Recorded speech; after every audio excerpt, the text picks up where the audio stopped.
House Republicans passed a bill yesterday to raise the government's borrowing limit, and the Walt Disney Company has filed a lawsuit against Florida Governor Ron DeSantis.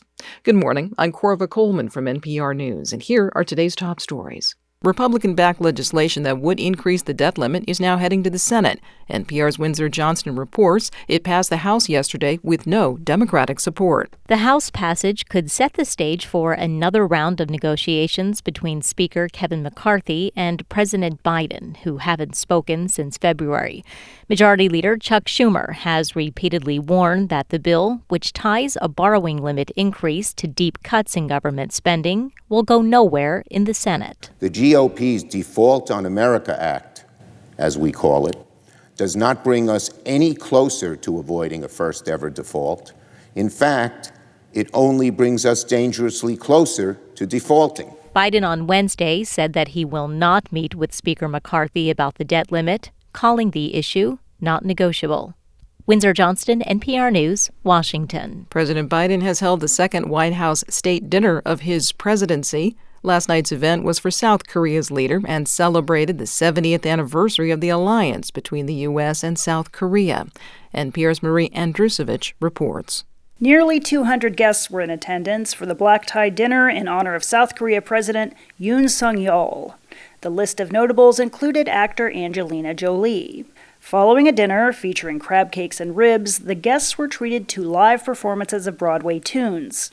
Then, President Yoon offered a tribute of his own. A long, long time ago,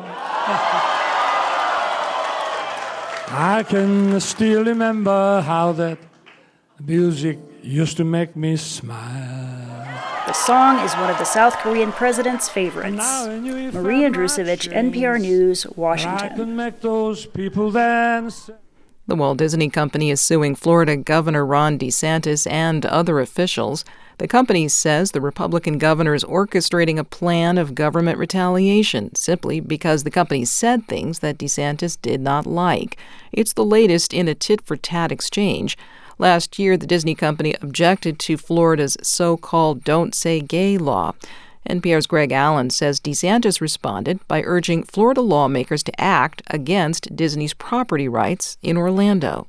DeSantis is urging Republican lawmakers pass a bill that stripped Disney of its self-governing authority. But before that law took effect, Disney signed a deal with its outgoing board, allowing it to retain development rights on the 40-square-mile district. Yesterday, the new board met near Orlando and voted to invalidate that deal. The board's lawyers detailed what they said were procedural missteps made by Disney that they believe make the agreement void and unenforceable. And moments after that vote, Disney filed its lawsuit against DeSantis and other officials in federal court. NPR's Greg Allen prepared that report. A Montana lawmaker has been banned from the state House chambers. Montana Public Radio's Shaylee Rager reports this follows a protest that disrupted business on Monday. Montana House Republicans all voted in favor of sanctioning Representative Zoe Zephyr for her support of protesters who filled the chamber on Monday. The protesters were there in response to Zephyr, who is transgender, being blocked from speaking after making remarks on a bill to ban gender-affirming care for minors. Republican leaders say Zephyr violated the rules of decorum when she held her microphone above her head, aiming to amplify the shouts of protesters. That was after the House Speaker ordered the chamber to clear. Zephyr says the Republicans' actions are undemocratic. All you are doing is using decorum as a tool of oppression. Zephyr will be allowed to participate in committee meetings and vote remotely, but not debate. For NPR News, I'm Shaylee Rager in Helena. You're listening to NPR News.